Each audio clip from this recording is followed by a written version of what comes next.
This is Michigan embedded correspondent John Solberg, and you are listening to the BBQ Central Show. Start the game!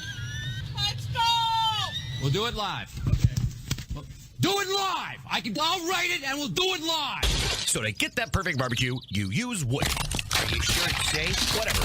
We put the lighter fluid on, strike your match, and... Oh! Should we call the fire department? That might be a good idea.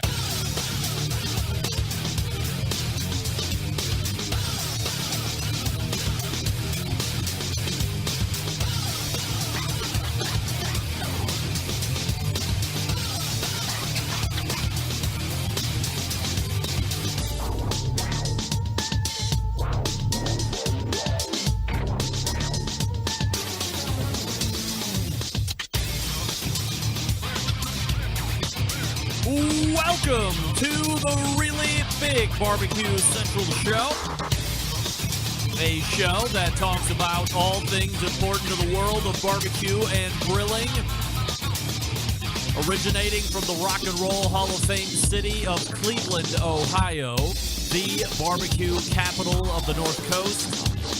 I am your program host, Greg Rempe. Happy to have you aboard here on your Tuesday evening. If you want to jump in on the show tonight, I'm happy to have you. Got a couple open slots for you directly that I will mention here in a few minutes.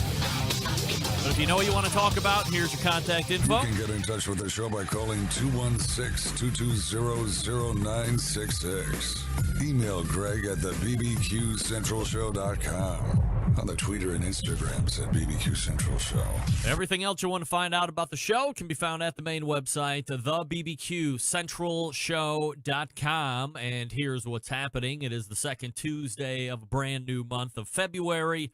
And you know that means that the creator of the most heavily trafficked barbecue and grilling website on the face of the earth, by the way, entertaining more than 2 million page views per month. That is documented from the lips of the creator himself. Meathead from AmazingRibs.com will join us, and we have the 14 and 35 past segments per usual with Meathead, not the least of which we will be covering how to ensure your good luckedness this coming Thursday as we prepare you for Valentine's Day. Hopefully first in the kitchen, and then, just like the kitchen, no rules in the bedroom or the kitchen.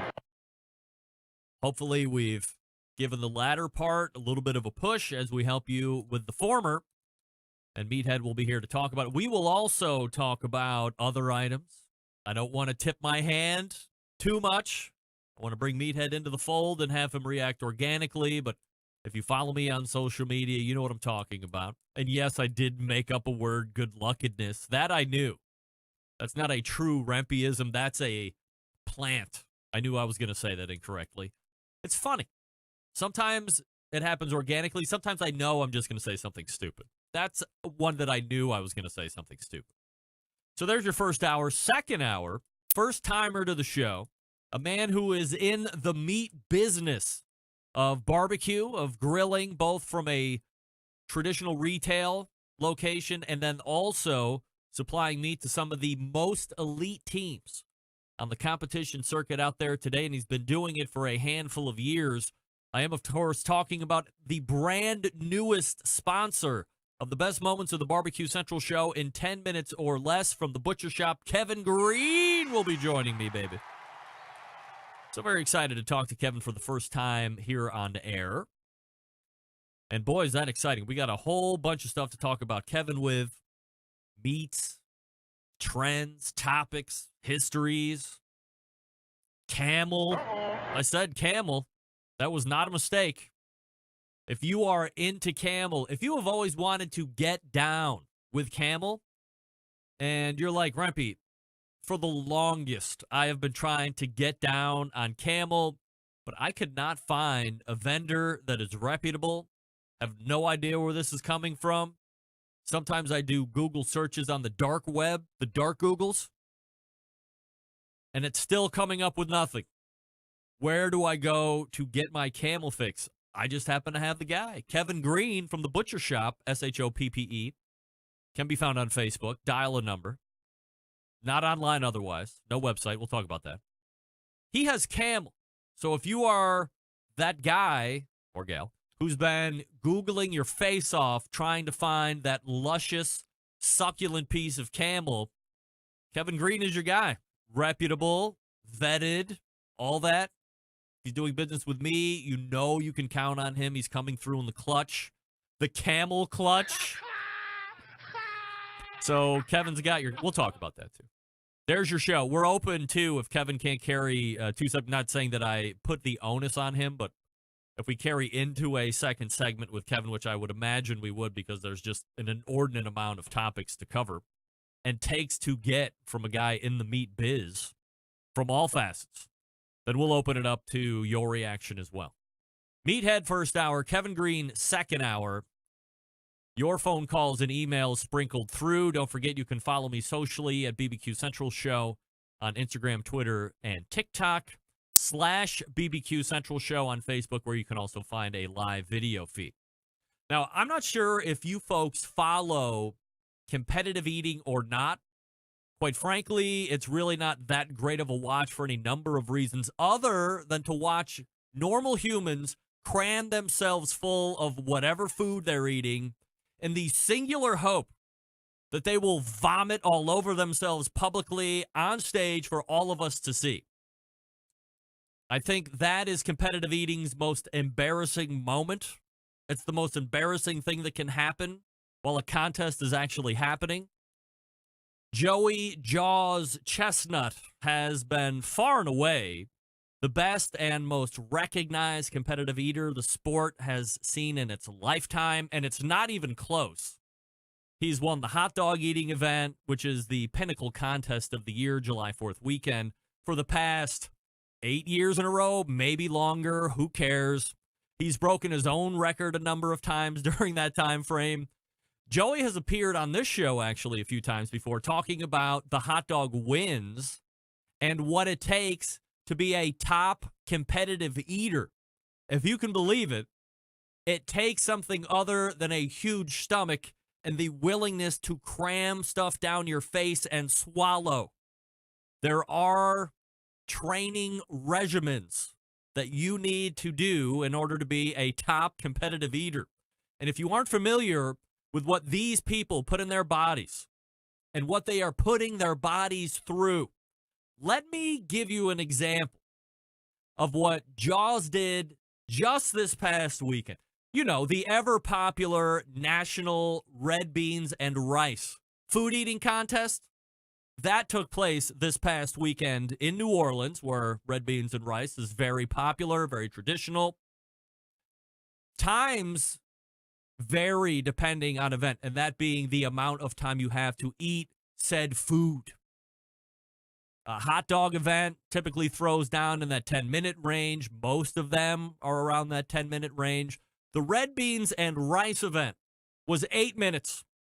Within that time frame, do you have any idea what Joey put back in the amount of red beans and rice in 8 minutes? Do you have any idea whatsoever? Let me help you with that. After the 8th minute came and went and the contest drew to a close, Joey Chestnut had consumed himself singularly 24 pounds and 11 ounces of red beans and rice. That's right, 24 pounds in 8 minutes. Can I report this to you in an entirely different fashion and still boggle your mind? Yes, I can, because I'm a professional. For point of reference, the average man needs, and I'm saying man needs to eat 2,500 calories in order to maintain their weight that they are currently at. That's 2,500 calories. Over the course of a 24-hour period, Jaws ate 34,000 more calories than that. And he did it in 8 minutes. And he did not throw up. What does he get for such a feat? How about $1,500? Not bad for 8 minutes of work. And whatever stomach discomfort will visit him later on that weekend. Hell, that pays more than most barbecue contests pay for grand champion and way less time to invest. This is an incredible eating accomplishment. Totally gross, but totally incredible. Way to go, Joey, friend of show. And I think Sam, the cooking guy, and I were supposed to have a hot dog eating contest on the show a while back. I have to see about getting that back on the things to do list with Sam, the cooking guy, assuming he doesn't stiff me again. Just to recap, 8 minutes, 24 pounds and 11 ounces of red beans and rice, which equals 36,268 calories. Might want to mix in a run after that, or two, or a half marathon. But if you're a fan of the show and you've heard the Joey Chestnut interviews prior, you know that's his deal. Doesn't throw up, doesn't rent the food, digests it, stays active, visit the doctor 4 or 5 times a year. They do all the blood work, make sure everything's in order. He's healthy. He's collecting $1,500 for putting on 24 pounds in 8 minutes.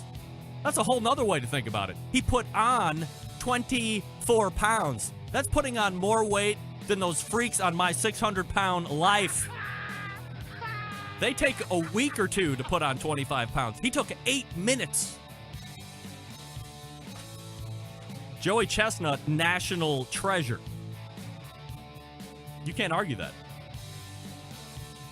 All right, before we get to Meathead, let me talk to you quickly about the Barbecue Guru. They've always believed that outdoor cooking should be easy and fun because it can be, especially with the Monolith Barbecue Guru Edition grill. That's right, if you're looking for a ceramic cooker, you've seen all the other ones. Now, look at the one that's the first temperature-controlled smoker with a built-in power draft fan. That's right, if you have a Barbecue Guru controller, all you have to do is hook it up to the Monolith, and you're off and running. You don't even need a new controller or anything. The fan is built in. You heard me right. Easily choose your cooking time and temperature. Let the Monolith do the work of a sous chef or a barbecue pitmaster.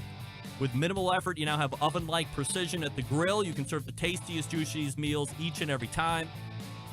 If you have any other questions, or you have other ceramic cookers, or you're looking for really cool accessories for your ceramic cookers, like the rib ring, you give them a call, 800-288-GURU. That's 800-288-GURU. Or you can visit their website, peruse their inventory, bbqguru.com. That's bbqguru.com. Meathead from AmazingRibs.com. Joey Chestnut still working off 24 pounds of red beans and rice 3 days later. Stick around, we'll be right back.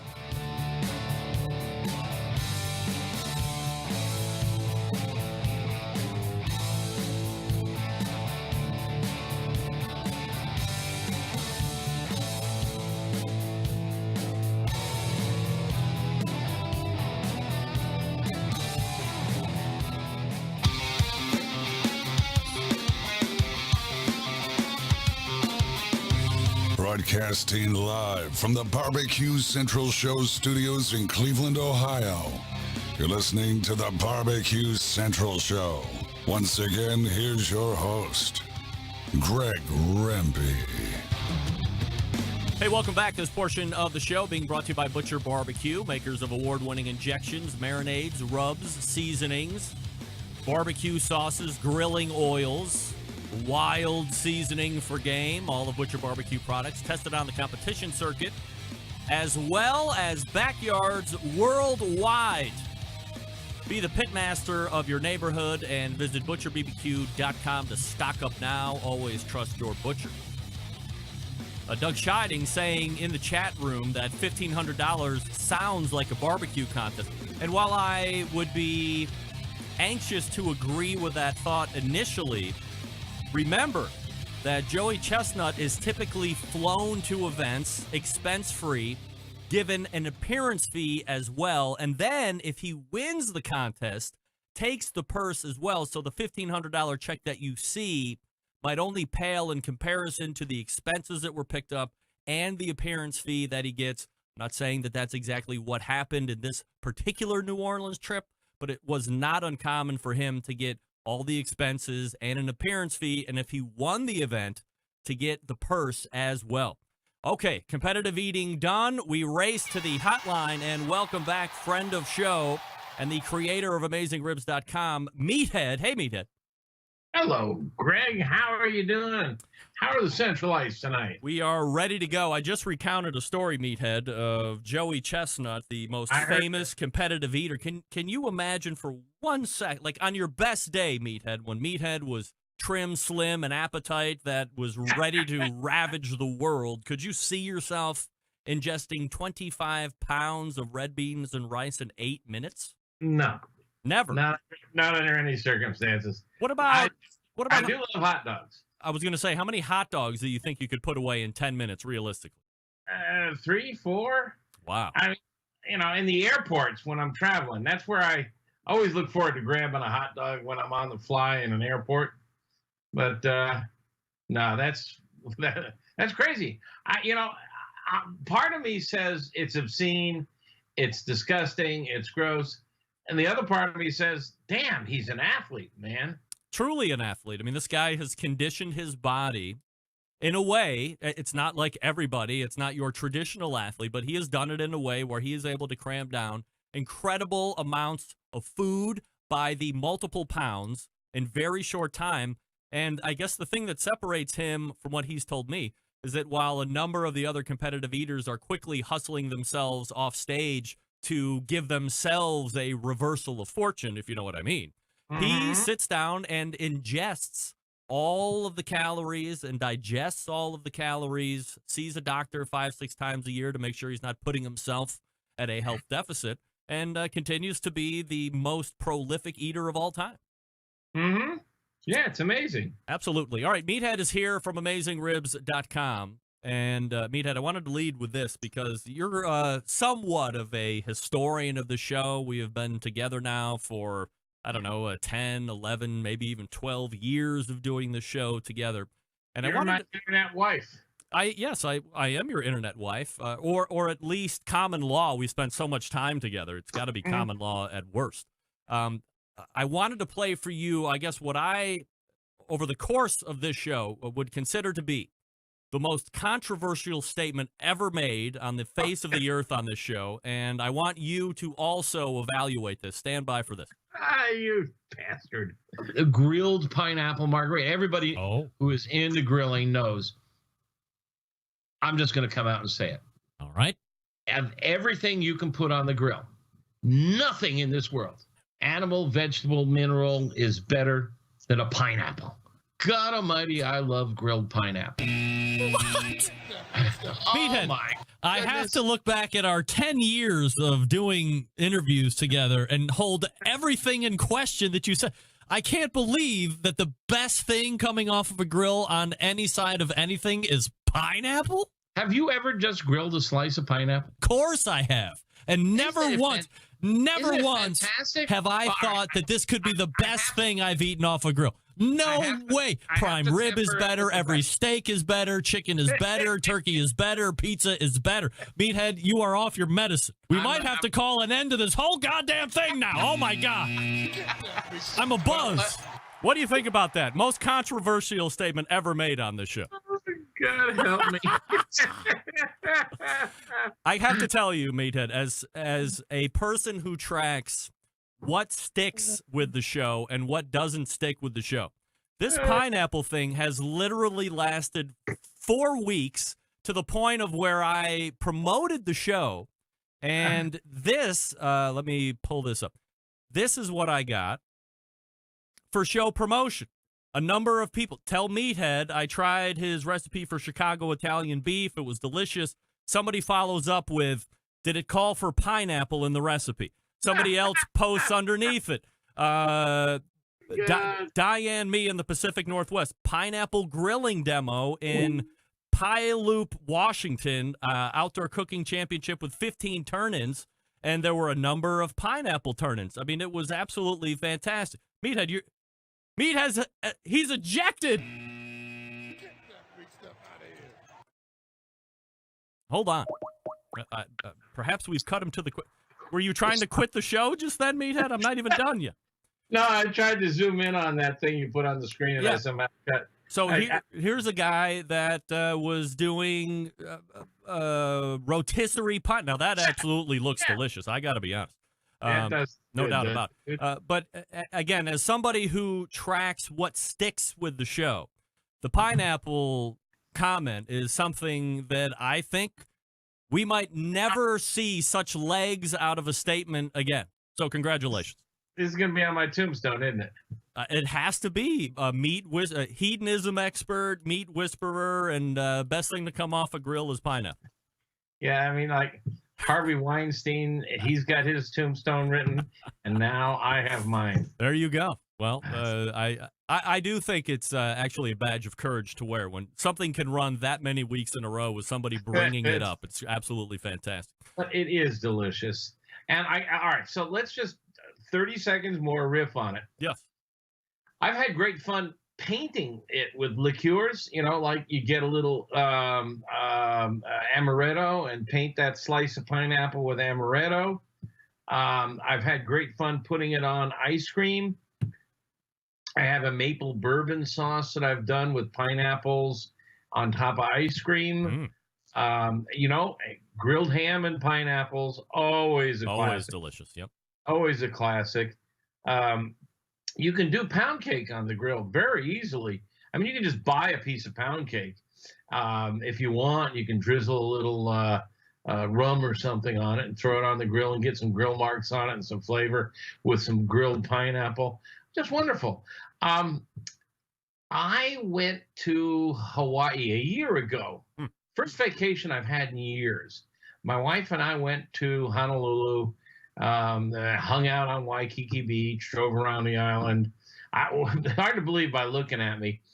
When I was in high school and college, I had a flat stomach, and I used to surf a lot and on Cocoa Beach, small wave surfing. But I always wanted to surf the North Shore, and we drove up to the North Shore, and son of a gun, there was a surf contest going on at Pipeline. Wow! I was just ecstatic. That night, we went to Michael Mina's restaurant in Waikiki. Michael Mina is a chef of consequence, if you don't know the name. Oh, yeah. He has a restaurant in San Francisco, I believe, another one in Vegas, and he's got one in Honolulu. It's a lovely place. And for dessert, instead of bananas Foster, he did pineapples Foster. Oh, wow.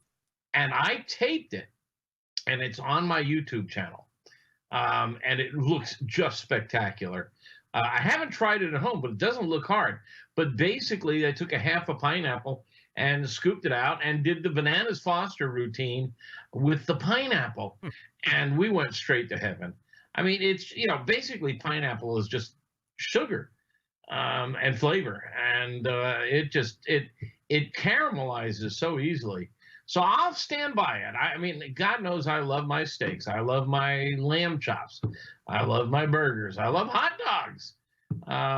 But gee willikers, pineapple was just an out-of-body experience for me. well, I mean, you must love it, no doubt about it. We're talking with Meathead from AmazingRibs.com. So, Meathead, we have a very sensual holiday coming up here on Thursday. It is Valentine's Day, and now, while we can't necessarily guarantee victory, if you know what I mean, we want to make sure that we're putting our fellow mates here in the best possible positions. That's guys or gals. I mean, we are equal opportunity supporters here. Wait a minute. What? You're watching every word so carefully, and you just said putting our mates in the best possible position. Is that what you just said? I said that. I want to hear that played back. That's right. I said that. I want to hear that played back. Our mates in the best possible position. That's what I said. I meant to say that. So let's talk about the beginning of the evening, which, of course, is food. And you've said on any number of occasions, Meathead, that as the creator of AmazingRibs.com, you have gotten emails that have thanked you for making somebody the recipient of good luckedness, as I said earlier in this top of the hour. So let's talk about best meals of Valentine's Day, or perhaps what you might be having on the menu this coming week. Well, I mean, it's true, Greg, and I wasn't exaggerating. Very frequently, maybe a couple of times a month, I get emails from readers who say, I cooked my wife some ribs the other night and I got laid. Or I cooked my boyfriend ribs and all he could do was cry. I mean, seriously, these are almost direct quotes from the emails I get. The old saying about the way to a man or a woman's heart is through the stomach. Yeah. Great food. Feeding someone is absolutely the second most intimate act we do as humans. Sure. I'm trying to pick my words carefully here, but you are in both cases putting something into somebody. You are. You're putting food in that you're nourishing. Right. You're giving them life.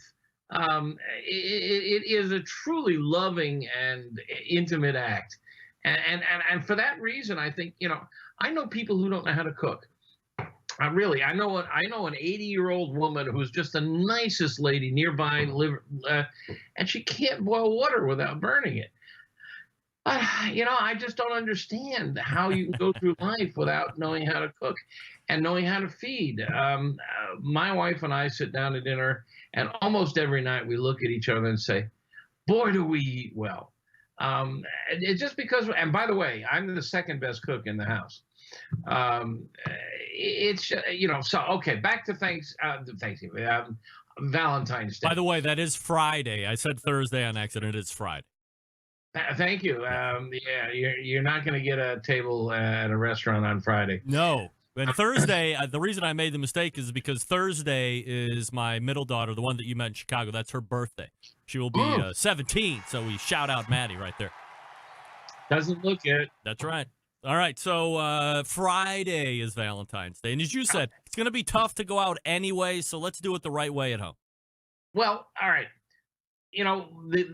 There are numerous foods that are reputed to be aphrodisiacs. I don't think anything has been proven to be an aphrodisiac, but at the top of the list is oysters. Mm-hmm. Oh God, how do we talk about these things without getting over the line? Are you an oyster guy? Like, I've tried oysters 3 or 4 times, and I know you said you would be fish head if you weren't meathead and you stayed down closer to the water, but I've tried it 3 or 4 different times, and maybe I'm not doing something right, or maybe you just love them or you hate them.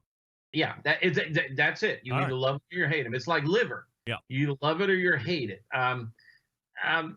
They're slimy. All right, I'll try to get it out as close as I can without being risque. That's all right. We're not FCC regulated, Meathead, so just let it fly. That's all right. I'm an old fart, and my daddy told me, find a woman who likes oysters and marry her. All right. It's a texture thing. All right, I'll just let it go at that. Right. The flavor is wonderful. I was raised in Florida, on both coasts, on the Atlantic coast and the Gulf Coast. And I used to love to go to New Orleans when I was in college. And fresh, clean, briny oysters are just absolutely delicious to me. Raw, but if that grosses you out, they really grill nicely. And the technique is you've got to pop open the shell. And there's a technique for doing that. I've got step-by-step pictures on AmazingRibs.com.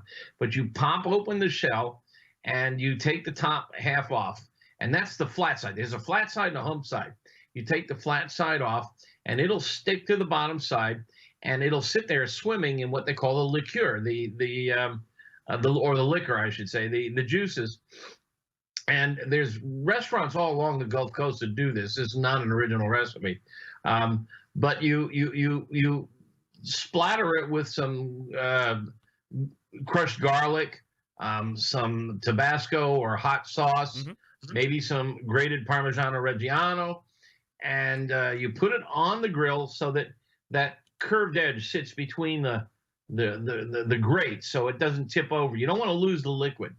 And then you put a dome over like a steel bowl over the top of them, And what the French would often do is they would actually cook these oysters on a bed of hay, clean hay, please. But you can actually throw wood chips or hay or whatever. You just kind of want to make a puff of smoke as fast as you can because they cook quickly in a minute or two. Oh. You're not cooking them to well done. You're just giving them a puff of smoke. And so you want to create as much smoke as you can and capture it in that bowl. You can close the lid on your grill or on your kettle or whatever you've got, but a bowl right on top really catches that smoke and puts it in contact with the meat, and it gives it this wonderful, lovely flavor. Smoke really goes well with oysters.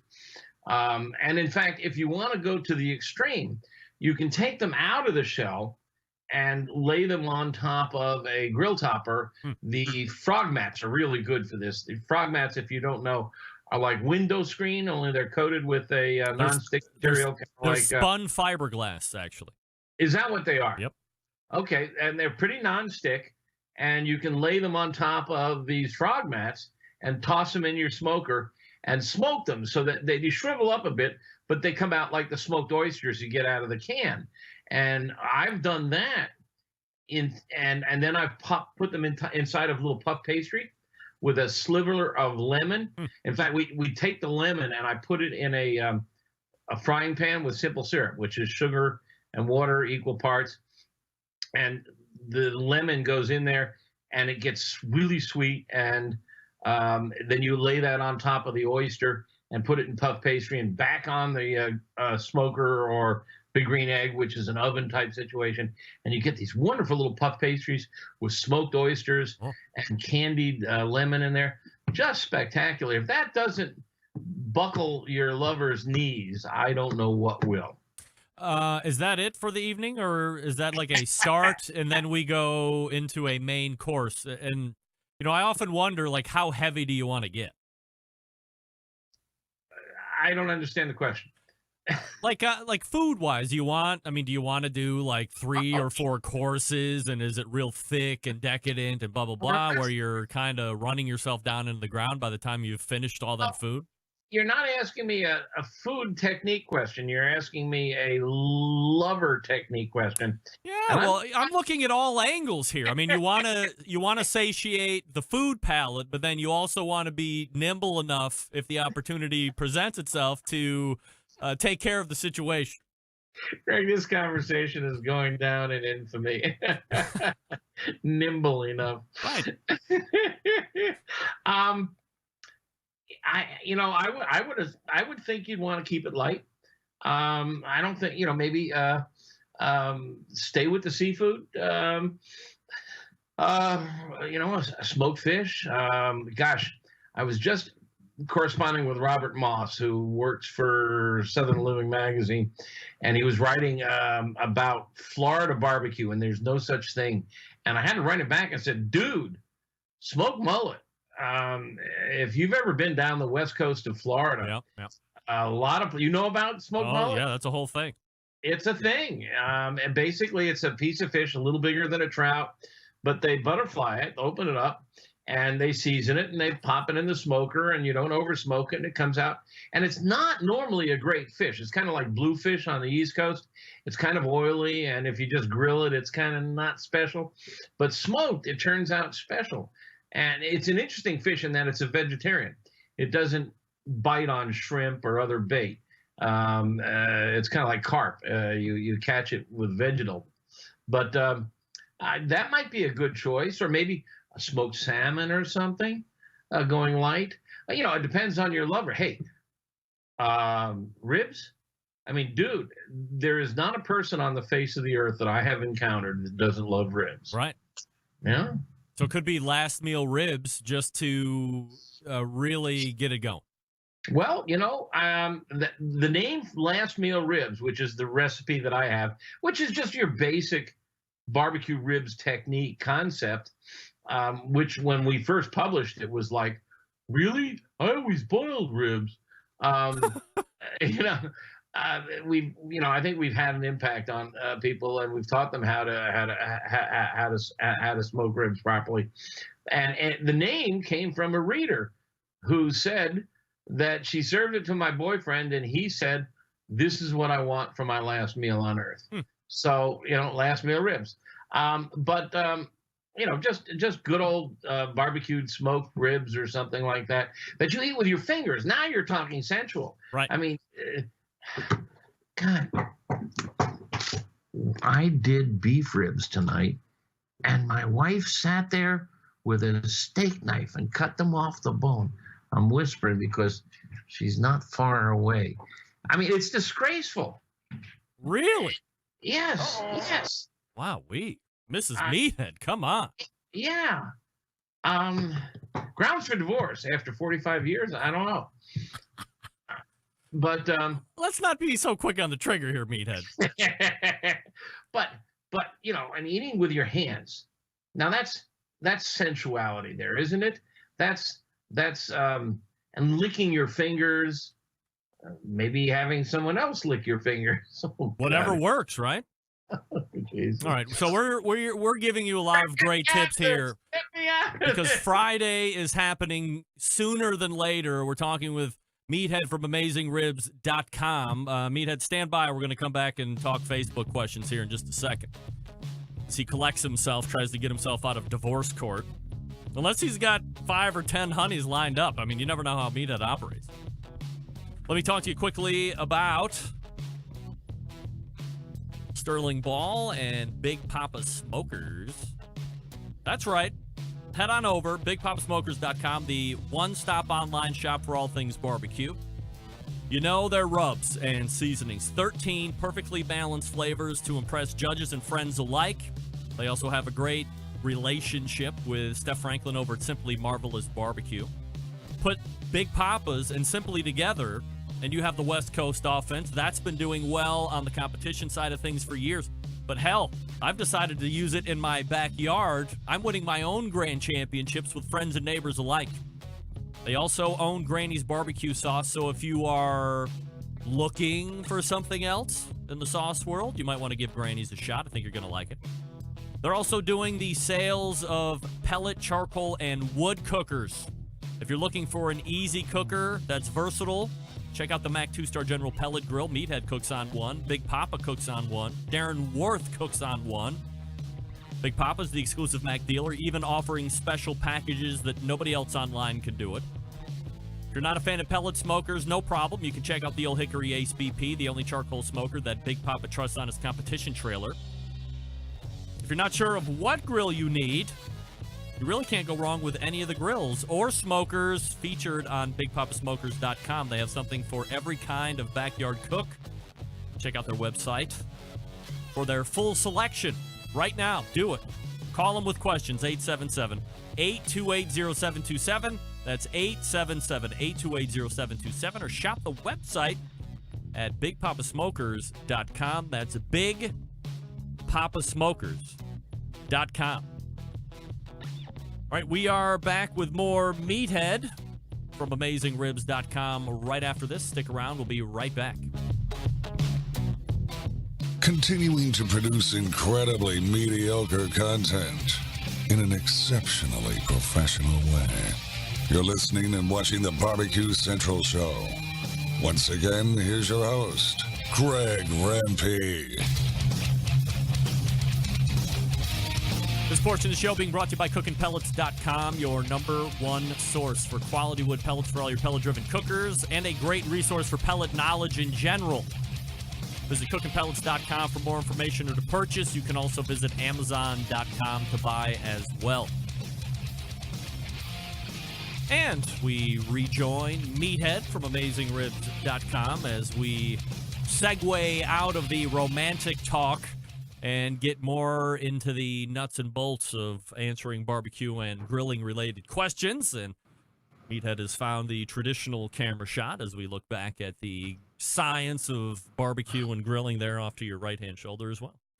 Oh, man. You know, as if your questioning wasn't traumatic enough. Right. Immediately after you went to commercial, I lost all contact with you. Everything went down. I've been having a little problems with my Bluetooth connections and stuff. Dear. I had to log off, reboot, and come back on, and I finally got the camera moving. I mean, this was just like Panic City down here, dude. Well, everything was great. Nope, we didn't even know you left. You were right there on time as we come back in. So I here got my we go. camera working properly. All right, you ready to field some Facebook questions here, or do you have anything to add to the previous conversation before we mosey on? No, I just need a drink. All right, here we go. What do you got in the back, right next to the book there? Is that a port? Oh, I'm drinking Kopke ports. My local wine merchant had a port tasting. Unbelievable. I have a nearby wine merchant. She had a tasting of like 50 ports. I've never seen a wine shop that had more than 8 or 10.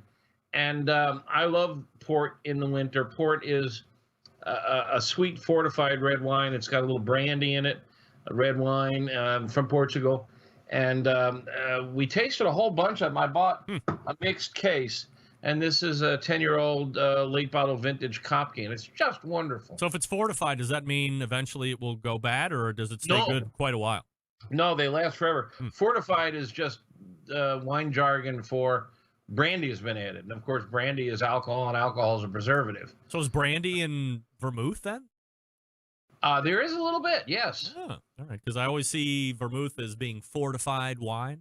Yeah. So Yeah, port is typically 20% alcohol or so. Vermouth is typically in the 17% range, and most table wines are in the 10 to 12% range.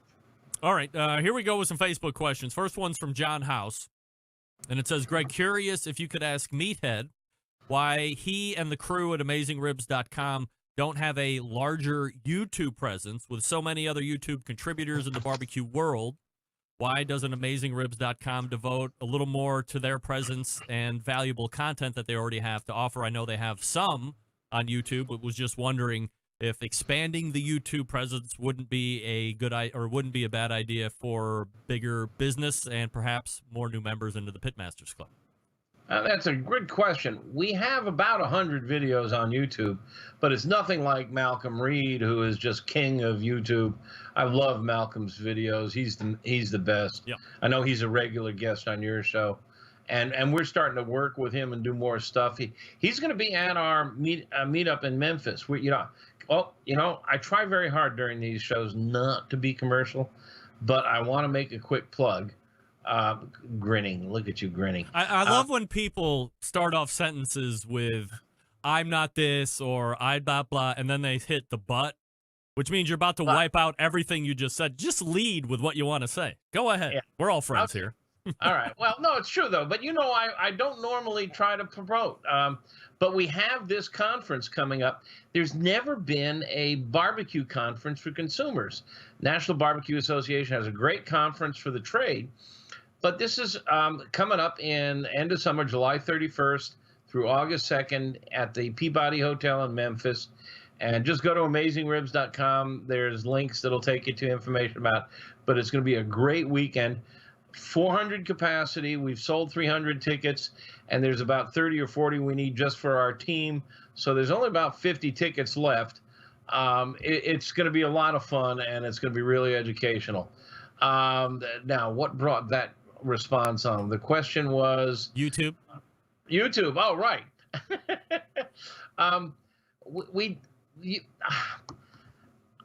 I am a stickler for quality in everything, writing recipes, cooking, website production, and everything. And I'm just not going to stand in front of a smartphone and go, well, we're going to grill this up over here and throw that over there. And that's just not my style. Was that a cut on the Barbecue Pit Boys? Who? The Barbecue Pit Boys? I've never heard of them. All right.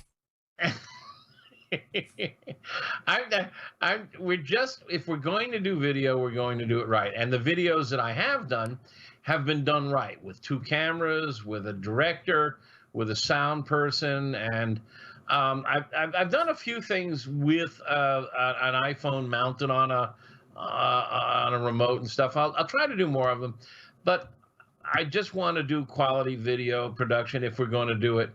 We have an interesting scheme that we're working on that will produce a lot more videos. But it's not there yet. We're just brainstorming it now, and I can't talk about it.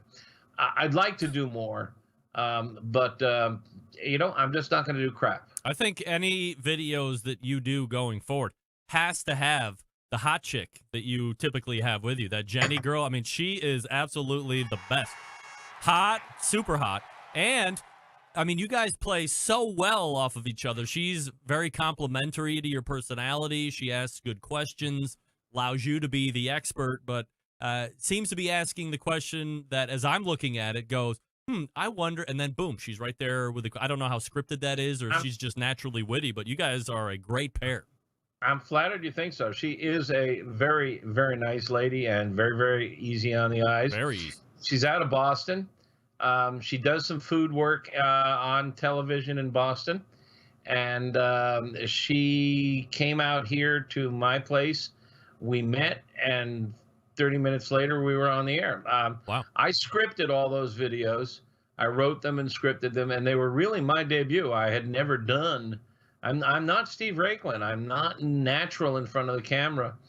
I don't do a lot of video, but it worked out. She was really a joy to work with, and a coach. She, when the camera switched off, she would tell me what to do and how to move and stuff. So I'd like to do more. I'd like to bring her out and do more with her. We have another plan afoot, and we'll see. Have you ever had beef cheeks, smoked beef cheeks? Yes, I have. What do you like about it? Well, pork cheeks are called guanciale, and they're usually treated like bacon, and beef cheeks are similar. It's a really tough cut because they work a lot. Yep. But they cure nicely. And so I've had good luck with treating cheeks and tongue, beef tongue, like corned beef. So you got to peel the outer skin, the outer layer off. The cheeks is not very thick, and you cure them. You give them a prog powder #1 cure, and you can either just eat, after they're cured, you can just simmer them and eat them like you would corned beef, or if you prefer, put a pastrami rub on them, and I prefer. Okay, here we go. You just gave me all kinds of grief over my pineapple statement. Here's another one that'll show up on your archive of obscenities from Meathead. All right. The ultimate version of brisket is not Texas brisket. Oh. It's pastrami. If you want brisket taken to its ultimate prime, make pastrami out of it. I agree, by the way. Oh. Yeah, I've had pastrami. It's delicious. I mean, come on. I mean, that's hardly as controversial as saying that pineapple is the best thing to come off a grill. Well, no, when I put up our pastrami recipe, yes, I don't think there were many barbecue people teaching pastrami recipes out there. I agree with that. I mean, that was a long time ago. First, if not, we were among the first. And I really nailed this recipe. It's maybe the best recipe on our website. And if you agree with that, then you have to say, well, Katz's Delicatessen, which has been in continuous operation since I think 1888 in Manhattan, is America's oldest barbecue joint. Well, I mean, if they're smoking the briskets, then yes. Yeah. So well, it freaks a lot of people out to hear that some kind of kosher deli is America's oldest barbecue joint, but they are taking. They worked with Naval, but I'm pretty sure they're doing brisket now. Yeah, it's brisket, and it's just awesome stuff. Oh, you were just down there recently? Yeah, just this past fall, we were there. Yeah, it's just awesome stuff, yep. And it's smoked brisket. Well, it's cured first. It's corned and then so you can do the same thing with the beef cheeks, and is what I'm getting at, and that's my favorite use of beef cheeks. Question from Sean McCulligan: which is more efficient in using a stick burner, longer or shorter splits? Like with a 3-inch diameter would be better a 6-inch long or a 12-inch long split? I don't think length is what I worry about. It's diameter. Okay. If you've got a really large diameter piece, it's going to smolder a lot. Yeah. And I think we know that smoldering wood puts out a different compound mixture than burning wood. And I think it's generally accepted, both from the theoretical and scientific standpoint, as well as the practical standpoint in the field, that you want the wood to burn. You want yellow flame. Yellow flame tells you that the some of the impurities that can make the meat taste off are being burned up. When it's just smoldering and smoking, billowing white smoke, that white smoke is often loaded with compounds that are not necessarily desirable. So the ultimate goal is burning wood with yellow flame and what they call blue smoke. It's smoke where the particles are so small that they don't refract light, and therefore it's called blue because you can almost see through it. Mm-hmm. It's got a slight blue tint. White smoke has larger particles, refracts the light, so you see more of it. And of course, you don't want anything to do with yellow, brown, or black smoke. No. Dirty smoke. Next question from Jeremy Sherman. And this may be a relative question depending on what kind of pellet cooker you have, but he was looking for the best temperature to run a pellet cooker at for ribs. Well, pellet cookers are really interesting. And I think by now most of your listeners may know that there is a new player in the field, and they've done some very clever things. Weber has a new product called Smokefire, and they're shipping now. They just started shipping. We're getting ours any day now. We have cooked on it. We were the first ones ever to cook on it. We cooked on it at Weber's Labs.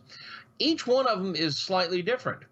The Weber has a different cooking chamber that's got a lot more open space. Yeah. Some of them have a flat metal, most of them have a big flat metal plate, yep, which is a lot like an indoor oven. They're really an indirect convection airflow cooker.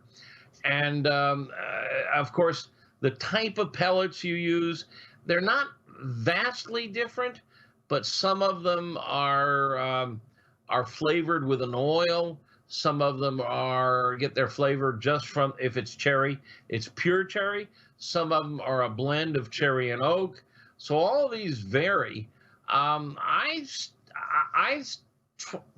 of the things I try to do on AmazingRibs.com is make things simple and demystify and get past the nitpicking that people do about, well, you got to cook it at 236. In general, rule of thumb, I like to smoke at 225 on any type of cooker, a stick burner, a pellet smoker, a charcoal, whatever. Now, you can play with your own and dial in your own preferences, but that's a rule of thumb that I think works really well. And then if you're doing poultry, because the skin has got so much fat, you need to jack up the temp to 325 for chicken or turkey. And then what we call the warp 10 is give her all she's got, Scotty. And that's direct heat. And I'm going to riff for just 30 seconds, Greg, but it's really important that people understand this concept. People always tell me, well, my big green avocado goes up to 600 degrees. I don't care what the air temp is. Air temp is not very much full of energy. And I use this example often. You can go to your kitchen right now, turn your oven on to 200 degrees, 225, that's a good number. And when it's heated up, put your arm in there. You can actually hold your arm inside of a 225 oven. Sure. Now, put your hand on the side of that oven. It's also 225. When you get back from the hospital, you'll understand that 225 air temp is different than 225 metal temp.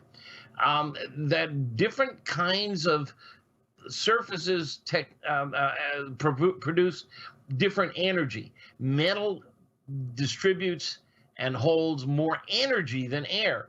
And infrared radiation is another type of energy. Glowing red coals, flame, metal that glows red. When you cook directly over direct heat, you're cooking over infrared energy. And that's what you sear with. And that's what sears a steak. I don't care what the air temp is. I want to know that what you've got in the way of infrared, and you don't measure infrared with a thermometer. It's measured in calories. So the key here is to get a great steak, you just need to be over direct infrared radiant heat. I can sear a steak on a $30 hibachi better than I can on a big green avocado, because I can get right up close to really concentrated infrared, and it's really hard to do on a lot of grills, other grills. So it's a complicated concept. I write more about it in an article on thermodynamics of cooking and meat science, but infrared radiant heat is what you really, really need. We're talking with Meathead from AmazingRibs.com, and you find him right here on the second Tuesday of every month. Hopefully, we've armed you with some good information for this coming Friday and answered some of your Facebook questions as well. Meathead, always appreciate the time, and we will look for you at the at the third month of quarter one mark here in 2020.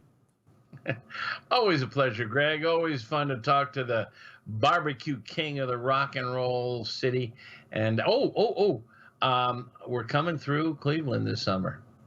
Who's we? My wife and I. We're on our way to Ithaca, New York. Ithaca, nice. I taught in Ithaca. My wife got her PhD there. We're going to go reunion with some old friends. So Cleveland's the midway mark, and we're going to be checking in with you. All right, we're going to be partying down. There's Meathead. Meathead, we'll see you in March. There he goes. March. Meathead coming to Cleveland. A revelation right at the end. Wow. We will burn this city down. We've already done lakes before. No need to worry about that.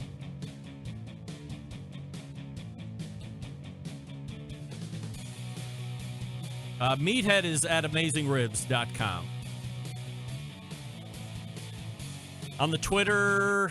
I have at Meathead, but it might be something different. We'll have to double check that. And we will be back to wrap the first hour right after this. Stick around. We'll be right back.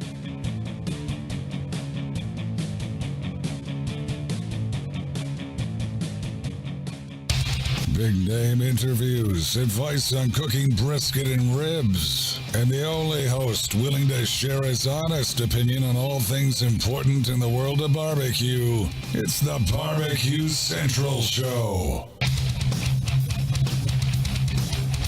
All right, this portion of the show being brought to you by Fireboard. Monitor up to 6 different temperatures simultaneously. Connect to Wi-Fi for cloud-based monitoring, or connect via Bluetooth. If you have Alexa or the Google Assistant in your home, you're in luck because Fireboard fully integrated with both. Find out more by visiting fireboard.com or call 816-945-2232 today.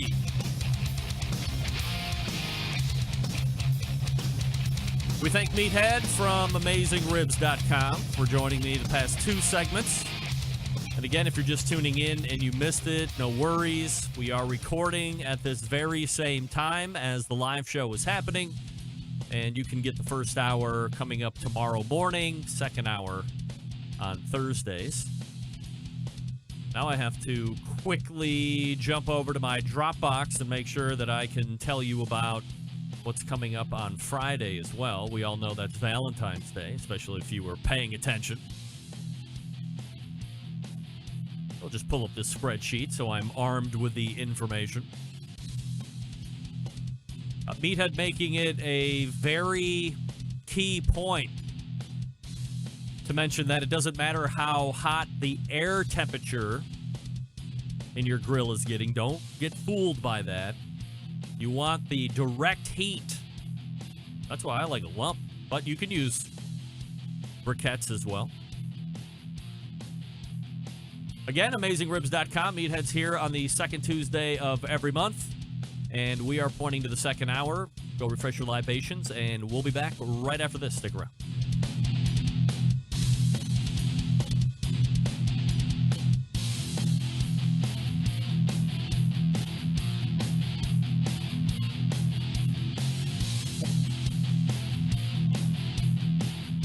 Hey, this is John Dawson of Patio Daddio Barbecue in Boise, Idaho, and I've got it locked on the 50,000 gigawatt blowtorch of the internet that is Barbecue Central.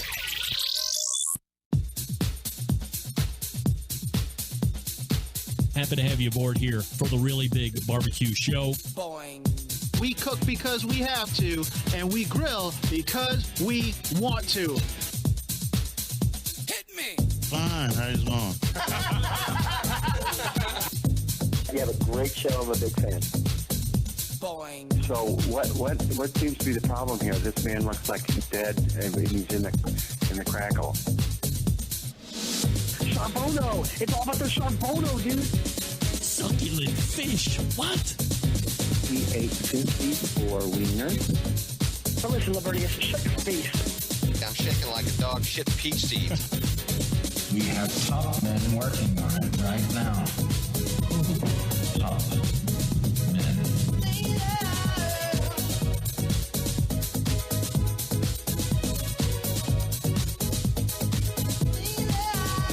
All right, just like that, we are into the second hour. You have found the Barbecue Central Show, a weekly show that talks about barbecue and grilling. It's the second hour, as I just mentioned, in a repetitive fashion.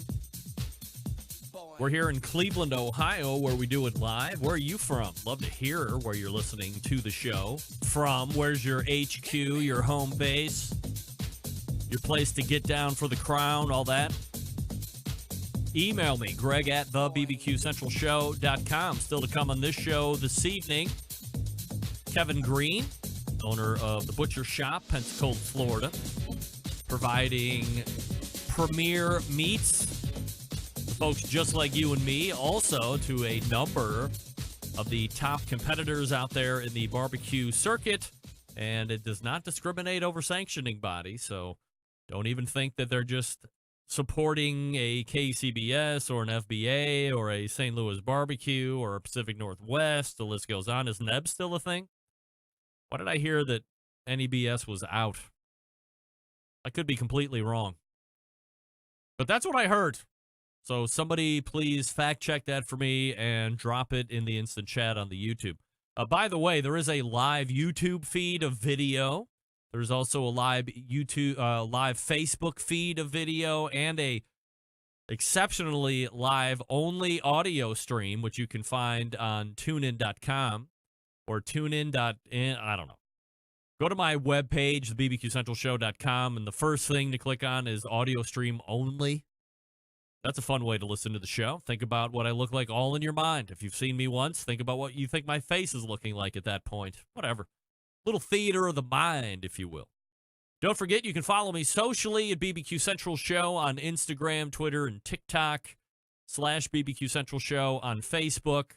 When we were racing out to Toledo on Saturday morning for a volleyball tournament, it was just me and the little one. And this is going to sound very about me. But believe it or not, I care about how this show sounds, so I will go back and listen to the show. Now, I'm not listening because I'm just so in love with myself and I want to hear myself talk, and I am. Aside from that, I want to hear how I sound and if I'm butchering words and if I'm talking over people and if I say stupid things that I'm not hearing during the show, but I catch it later and I try to not do that. Or I practice talking, as I've talked about here on the show a number of times in the car. Sometimes I forget I have a guest with me in the car and I'm just talking out loud and the earbuds pop out and they go, "What are you talking about?" Shut up, kid. I'm practicing my speech. I'm trying to be a better orator. Leave me alone. Watch your TikToks. Anyway, long way to go. And I was re-listening back to last week's second hour in the open where I was talking about how the kids in volleyball are all into TikTok and how they're racing to and I had said the point of They get up from the dinner table and race to the bathroom to do TikTok. And there Marley was, bobbing her head up going, yep, we do that. We do that. I pay attention. Finger on the pulse, folks. Finger on the pulse of what is happening with the youth in America. And it is TikTok, and everything else is a distant second. Coming up, folks, on the best moments of the Barbecue Central show in 10 minutes or less this Friday, that's episode 111 for your Valentine's Day listening pleasure, clocking in at 9 minutes and 59 seconds. I think this is the closest we have come to a true 10-minute bump stop without going over. If this was the Showcase Showdown, you would be winning everything. That's right. That's not the Price is Right music. But you'd be winning everything. This is Bob Barker, out. Originally, this show aired, that we'll play for you on Friday, February 5th of 2013, so over 7 years from now. It absolutely boggles my mind that I can sit there, I can sit here and say 7 years ago. Actually, 7 years and 9 days ago, this show aired, where we had a judges roundtable. Everybody loving the competition roundtables, the backyard roundtables, and at one point, somebody had sent me an email and said, hey, you do all these great backyard roundtables to help teach us how we should be cooking, and competition roundtables for us folks that are in competition trying to get a leg up on all the other teams, because you have the best teams in each category showing up and spilling their guts. What about a judges roundtable? What are the judges looking for? How are they trained? What are they talking about? So that's a hell of an idea right there. So I put up Wayne Brown, BJ Hoffman, and Brian Pollock. Or let's go with Pollock. So if you've always wanted to hear a judges roundtable about 7 years ago, this is going to be the one you want to tune in. Again, that's going to be episode 111. And ever so close to a full 10-minute stop right there. John Solberg, executive producer of the show, doing a bang-up job. Once again, looking for all of your input on the newest format, too, by the way. We are one segment, one interview segment, and a true 10 minutes or less. By the way, brand new best moments of the Barbecue Central show sponsor. That'll be my guest in the next segment. The Butcher Shop in Pensacola, Florida, home of the A9 brisket, always handpicked for you, mister. So give them a shout. By the way, there is a discount code now that they are part of the show. 10% off your entire order when you mention the show, and you have to call in. So whoever's taking your order, say, oh, by the way, I'm calling in. I want all of this prime meat and camel. I'm mentioning the Barbecue Central show for my 10% off discount. And there you go. Save money right there. If you buy $100 worth of stuff, you save $10. Just that easy. I did that math in my head just like that. Here's a note for anybody that's looking to buy a piece of history. Wait a second. This just updated. When did this update? Oh, crap. Blew the whole damn thing right in the ass. Christ. Anyway, if you're a fan of barbecue forums, back in the day when forums were the cutting edge, you know, I used to have a forum too, the Barbecue Central show, or it was the Barbecue Central forum. If you can believe it, forums, a place where you would go and post a question to complete strangers on the internet, and who knows where the hell they were located or what real knowledge they had, could sit there and answer all of your questions. And if you had a tremendously organic and engaged membership on your forum, you could get answers to your questions like lickety-split. And I had a huge barbecue and grilling forum, but what I consider to be the first forum, well before Facebook, well before all that crap, it was a place called the BBQ Forum, the website, thebbqforum.com.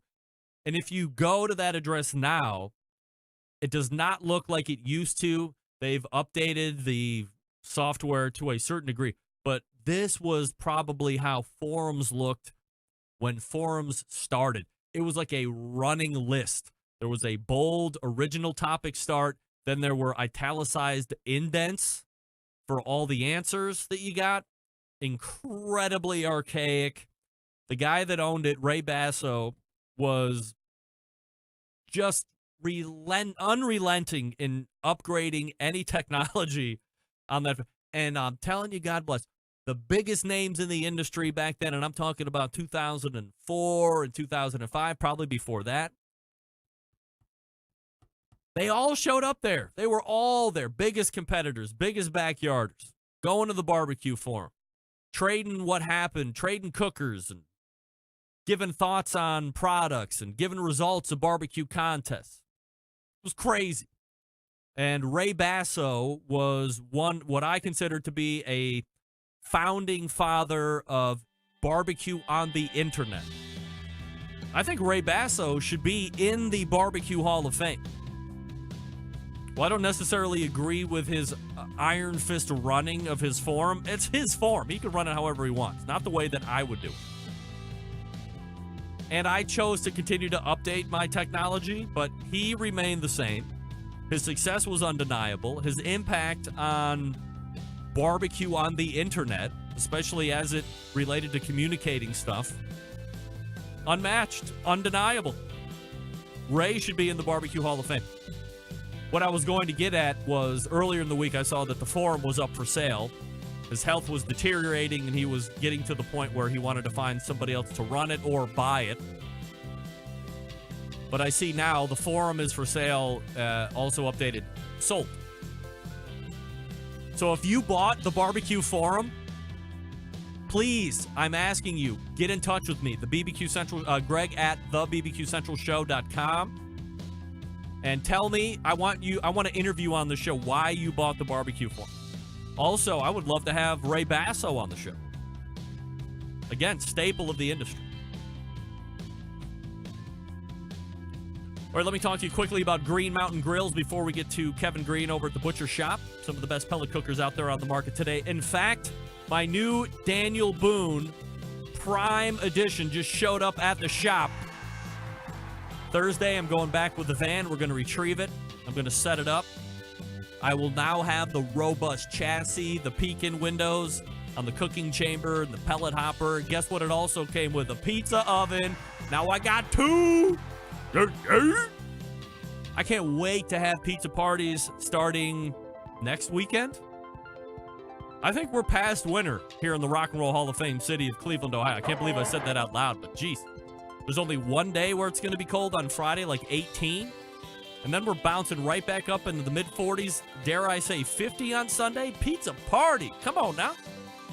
I mean, we have volleyball, so there's not really going to be a pizza party. But I can do it now. Twice the pizza capacity. You go to greenmountaingrills.com and search out what they have. The Prime line and the Choice line. That's the original.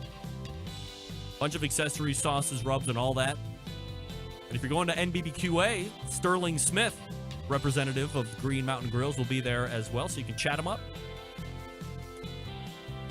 Kevin Green coming up out of the break. Stick around. We'll be right back.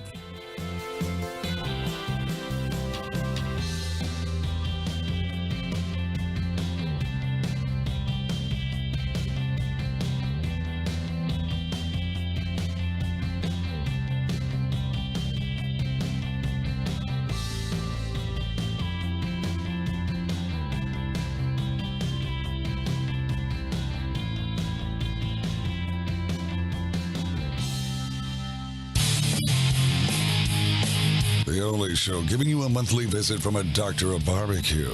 A man actually named Meathead. The author of a barbecue Bible. Bloggers, reviewers, competitors, and manufacturers by the dozens. It's the Barbecue Central Show. Once again, here's your host, Greg Rempe.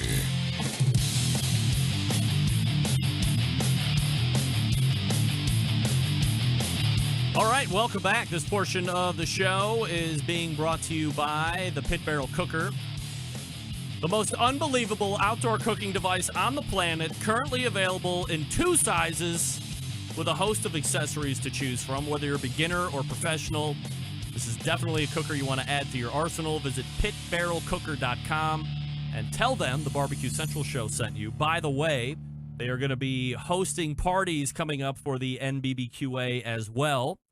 So make sure that you stay tuned here to this show for major announcements as it relates to the first weekend in April for the 2020 edition of the NBBQA. All right, my first guest in the second hour, one of the most well-known meat purveyors in our industry, and they are doing it all the way down to the panhandle of Florida. You know them for the always hand-picked A9 Wagyu briskets, especially if you are on the competition scene. But if you are a backyard warrior like me, and the majority of us are for that matter, you're always looking for a place that can get you exactly what you want at a fair price. Kevin Green and the folks at the Butcher Shop can help you on both accounts and more. Let's head to the hotline and welcome first-timer to the show, Kevin Green from the Butcher Shop. Hey, Kevin. Hey, Greg, how are you? I'm absolutely fabulous. Appreciate you making time and joining me this evening. And a lot of different places to get to, so let's go ahead and jump right in it. Let's get a little backstory of Kevin Green for the folks maybe that aren't competing or that haven't done business with you but have heard about the Butcher Shop but aren't intimately familiar. A little bit of backstory about Kevin Green. Are you from a long line of butchery folks, or are you the first in a line? What's the deal? Sure. I'm actually the first in line. Wow. My background is heavy in the grocery store environment, really on the procurement side. I was a dairy buyer for a regional chain out of college and worked for the largest wholesale grocery wholesale company in the country. So I've always been in the grocery business, but never really on the meat side until about 15 years ago. I got this crazy idea. I wanted to go into business for myself, and bought an existing meat market that had been open for about 2 years, and just said, hey, I think I'm going to do this. And that's kind of what I did. And we made our way along, and here we are today. Was the shop that had been open for 2 years struggling and potentially on its way out, so you pick it up, or how does that business transaction come together? Yeah, it was.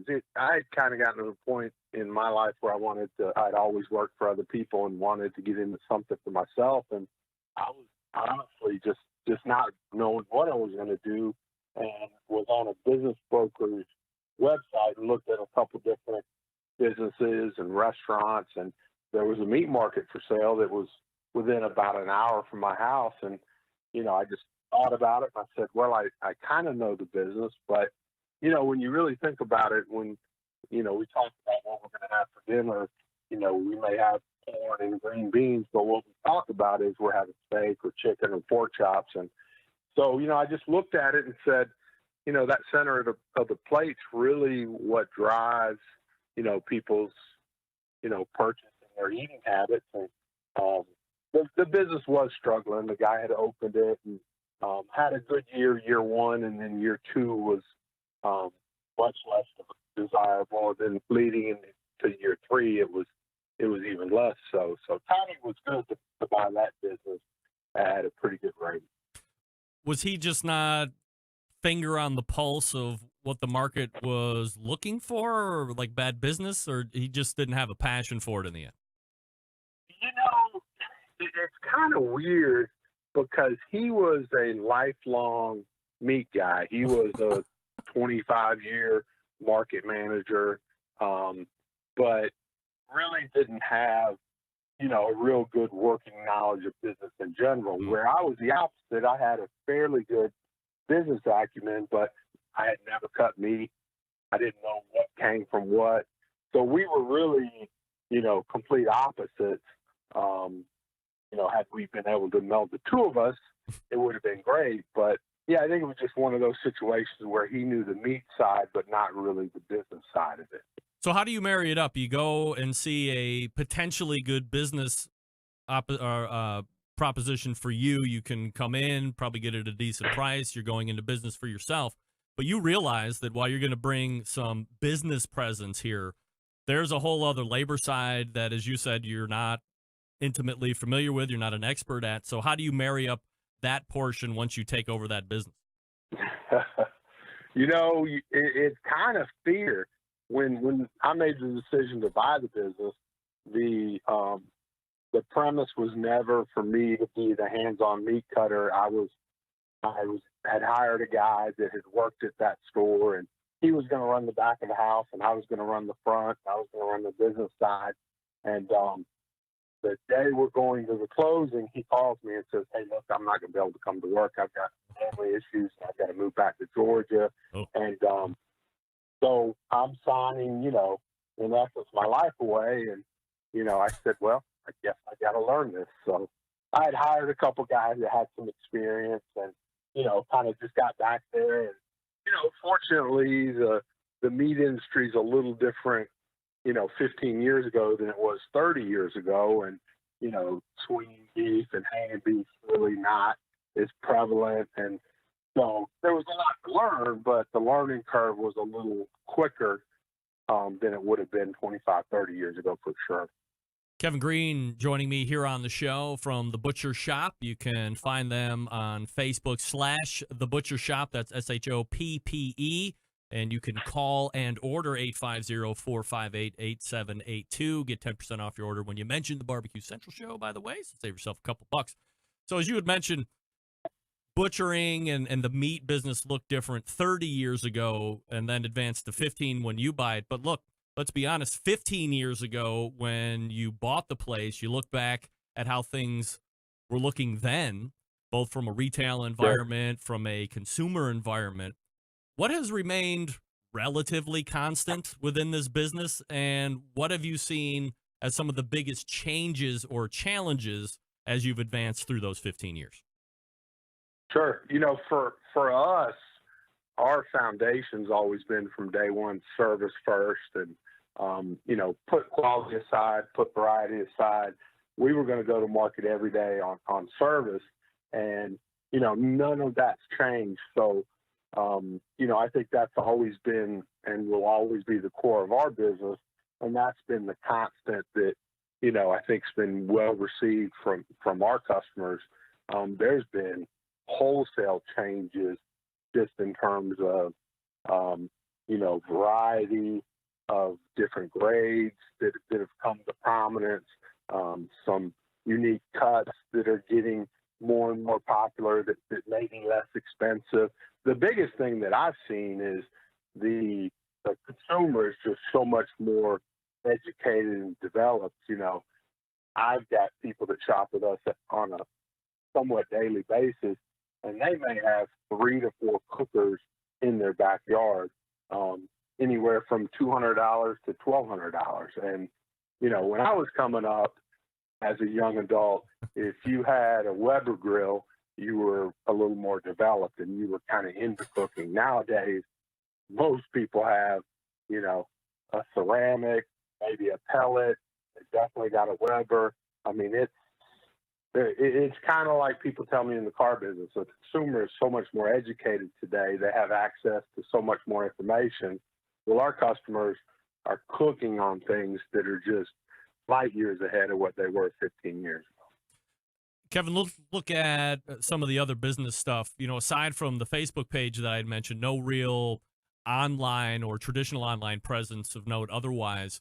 Are you thumbing your nose at the man online, or are you encouraging human interaction and giving that personal touch that perhaps you would otherwise be losing if you just had or if you had incorporated that online e-commerce?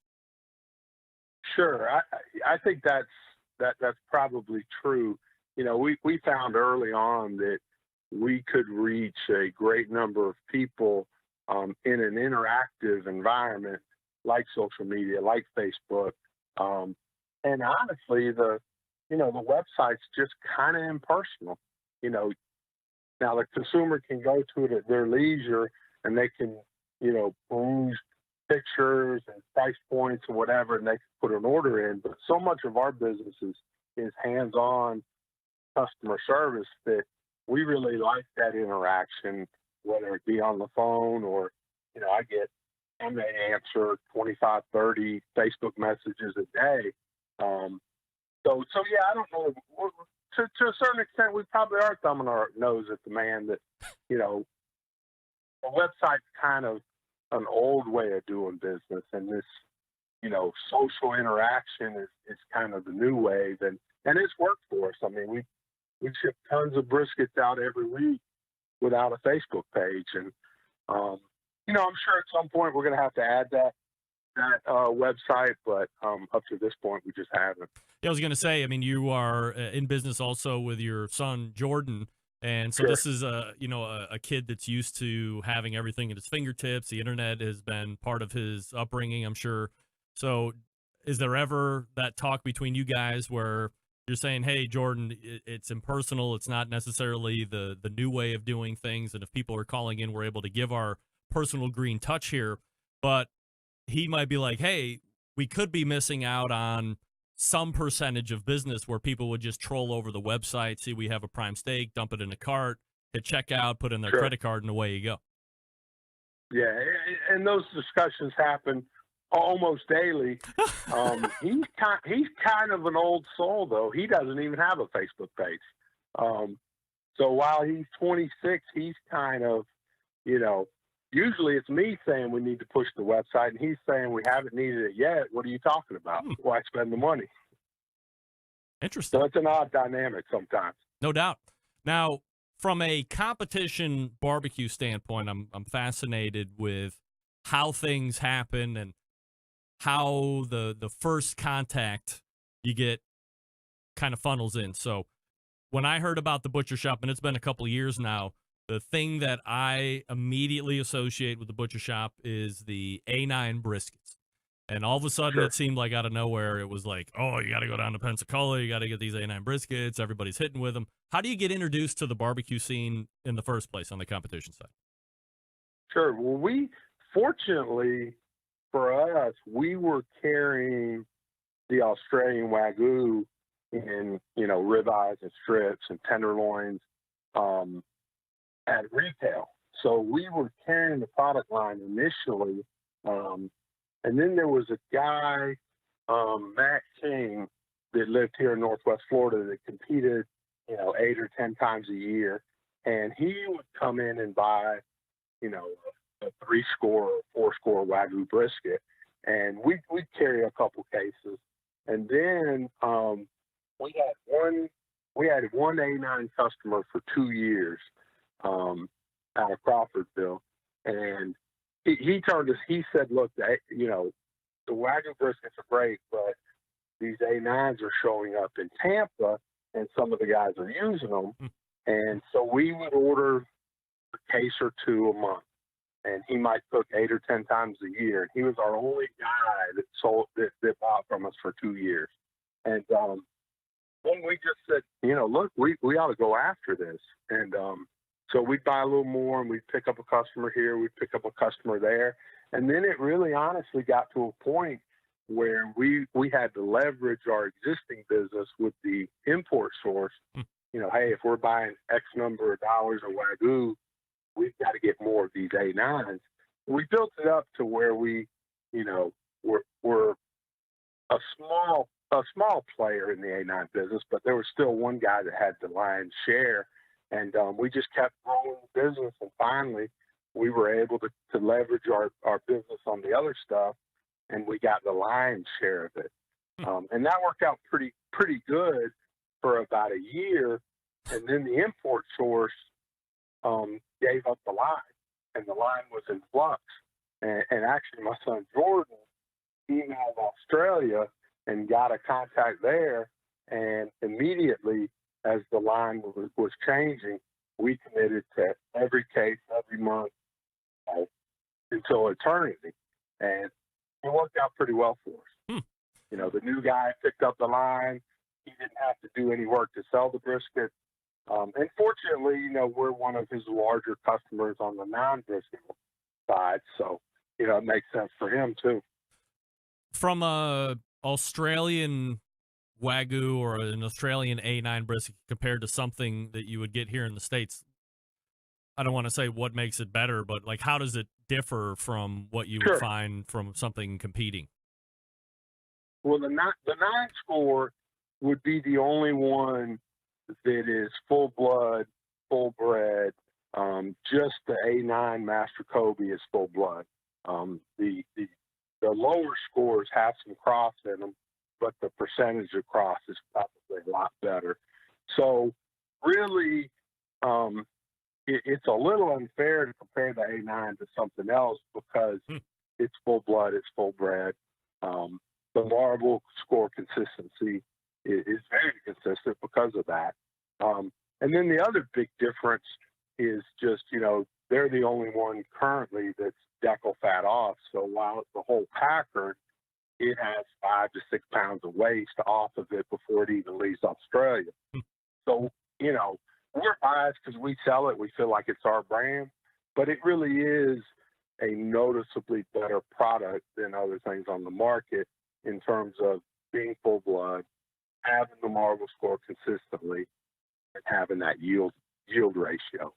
And then if we're doing our job hand picking them, it's really a no-brainer. Let me ask you what that means when you talk about home of the hand-picked A9 brisket. Sure. What does that mean? When I call you up, what's the process? Do I have to be a competition team in order for that to happen, or am I just any Tom, Dick, and Harry saying, "Hey, this is exactly what I'm looking for"? Like, how? I know it's a nice marketing and tagline, but what does it mean in real terms? So we get on average 100 cases a month of these A9 briskets, and when they come in, we sort them competition worthy, non-competition worthy, and that's relative to the flat thickness, the width of the flat, where they're going to get the slices from.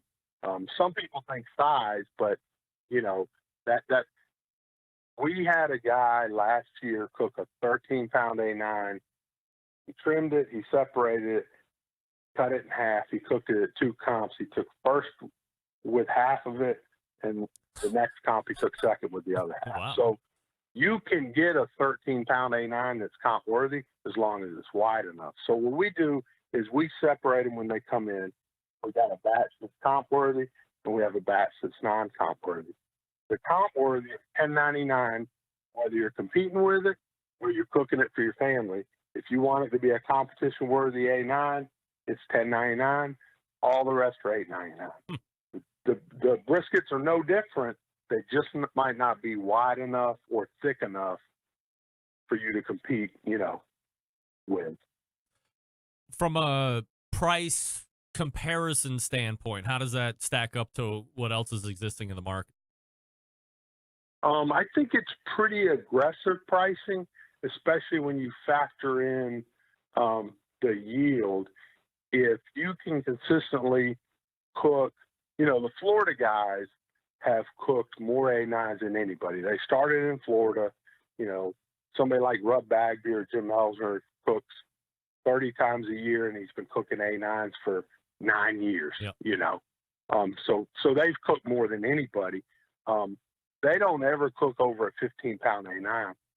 So if they're cooking a 14-pound at $10.99 compared to a 20-pound at whatever the price is, in essence, the shipping's free because they're saving $60 on the brisket. But I think the price is very, very attractive, especially if you factor in, as long as we're doing our job, you're not going to get one you can't compete with. We're taking the price hit on those other ones. And it might be 30%. We may have 30 cases a month that we just won't ship. There's nothing wrong with the brisket. It'll still be the best brisket you ever made, but you can't ship it at $10.99 to a competition guy. So those will just go to the regular retail folks then? Yeah, they'll go to the regular retail folks. We ship them. It's a great practice brisket. I mean, if you think about it, if you are going to practice test cook, you should test cook with what you're going to compete with. Sure. But you may not, $8.99 is a pretty good price for a test cook. I'm not saying it's cheap. I mean, I don't want to come off as $10.99 is a cheap price for a brisket, but for the quality and the yield, it's a great value. Kevin Green joining me here on the show from the Butcher Shop in Pensacola, Florida. If you want to call up and get your hands on one of those competition briskets or non-competition briskets, they're still going to be great. 850-458-8782, or you can go and contact them on Facebook / Butcher Shop, and that's SHOPPE, 10% off when you mention the show, the BBQ Central Show or the Barbecue Central Show, or tell them you listen to the Barbecue Show, whatever it is. Kevin and the gang will hook you up over there. Kevin, can I hold you over for one more segment? We can get through some other stuff? Absolutely. All right, sure. Stand by. We're talking with Kevin Green from the Butcher Shop, and I will talk to you quickly about Southside Market and Barbecue. Attention, anyone who loves sausage and barbecue. I think that's pretty much all of us here in the listening audience. Established in 1882, Southside is one of the oldest barbecue joints in Texas, and they've been owned and operated by the same family for 3 generations, famous for their original beef sausage that's coarse ground in a natural pork casing. They're also known for the authentic Central Texas barbecue meats that they're making and then shipping to you. And if you've never had the beef sausage, and I've never had it until like 2 years ago, maybe 3 years ago, really good, different, really good in a great way. Different in a great way? I think that's what I wanted to say. All meats, including the prime briskets, are smoked low and slow for many hours over real Texas post oak wood. They ship nationwide via the online store, SouthsideMarket.com. And they ship fresh and smoked sausages nationwide. Shipping customers can choose to order now and ship later, include a custom gift note, and mail to multiple addresses without additional charges. That's what I do every holiday. All shipped items are vacuum sealed to ensure freshness and ease of preparation for the customer. The meats are processed in their on-site USDA-inspected facility, on-site meat markets for fresh and smoked products. Custom orders are welcome as well. If you're ready to eat, go to the restaurant locations. Elgin, Texas since 1882. Bastrop, Texas since 2014. Grocery distribution through Texas and many of the surrounding states. The best part, of course, just like the Butcher Shop, you get 10% off when you order all of your stuff online. And then at checkout, you use promo code BBQ Central. That's promo code BBQ Central, one word, lowercase, and all together, BBQ Central, for 10% off everything at SouthsideMarket.com. Gotta try the beef sausage. Gotta try the sausage slammers. Gotta try the jalapeno cheddar sausage. And that's just a start. They got a whole bunch of others. SouthsideMarket.com. We're back with Kevin Green. Stick around.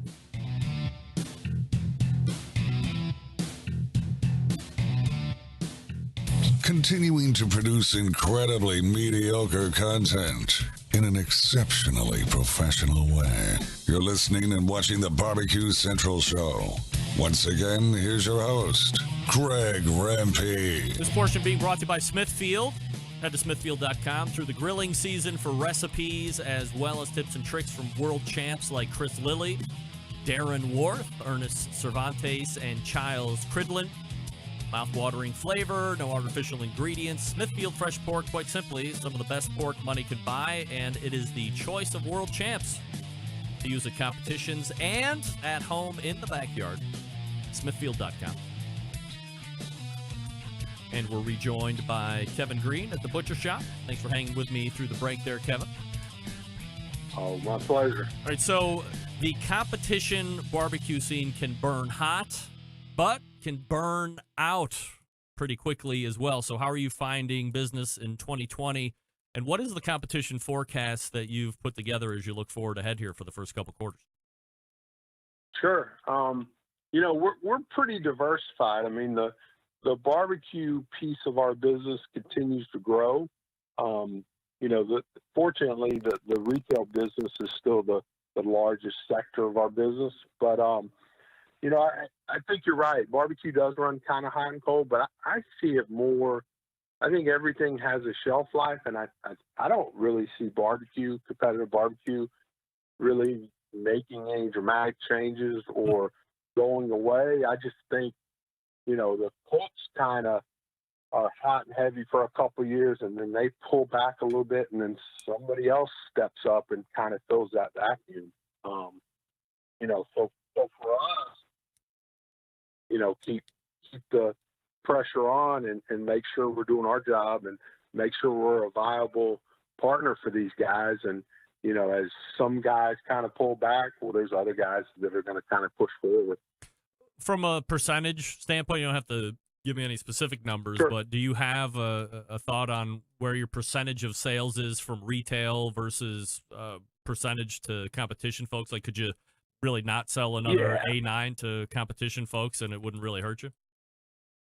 Yeah, it's an important part of our business, but it runs about 15% of our business. So, we're still 85% leveraged with our retail business. And honestly, we opened a new location about 2.5 years ago, and business was so good there that we made the decision that it was smarter just to run one operation and spread our resources over two. So fortunately, we're still in a really fast growth pace there with the new location that, if barbecue ended tomorrow, then we just throw our resources at retail and maybe some enhanced online. But I would suspect that our barbecue business would grow this year over that 15%.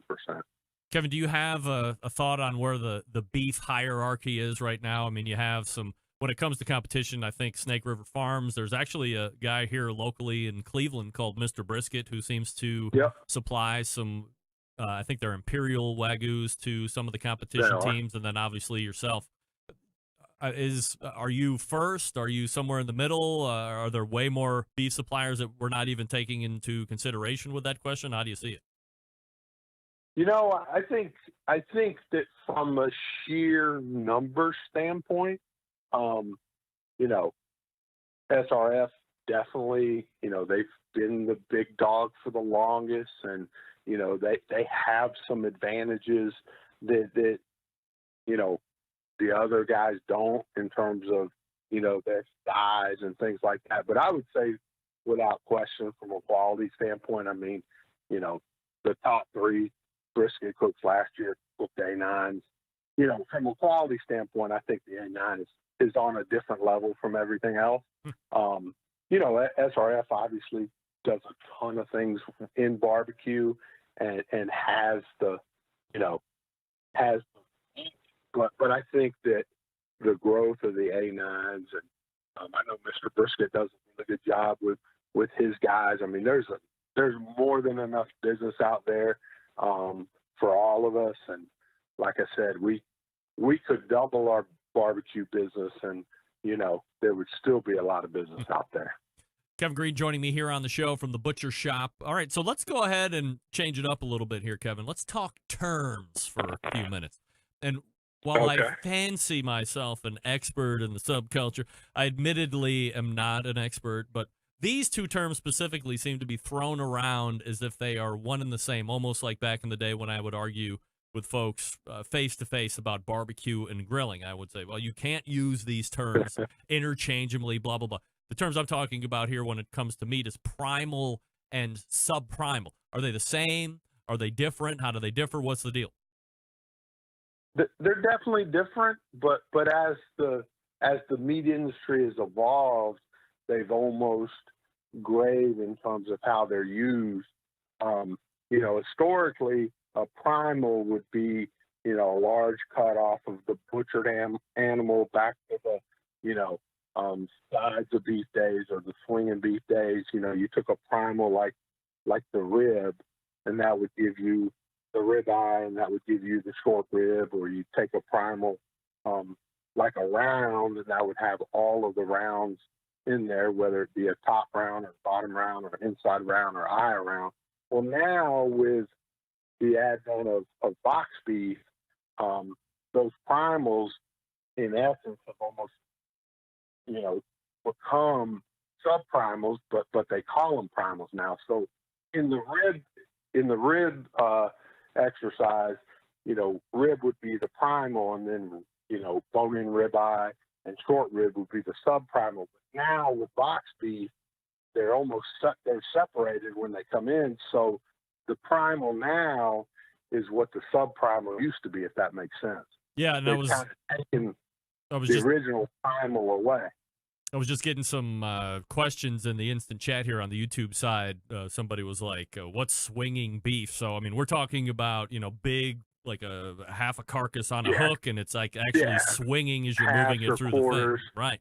And now it's in Right. boxes. It's already been butchered down to a certain degree or processed to a certain degree a little bit further. So it's now coming to you in boxes, something you don't have to hang on a hook. Right. So bone-in, like at Christmas, we bought 120 cases of bone-in ribeyes. But they come 5 to a box, whereas 25 years ago, you would get that in the primal cut, and then you would have to take off the short ribs.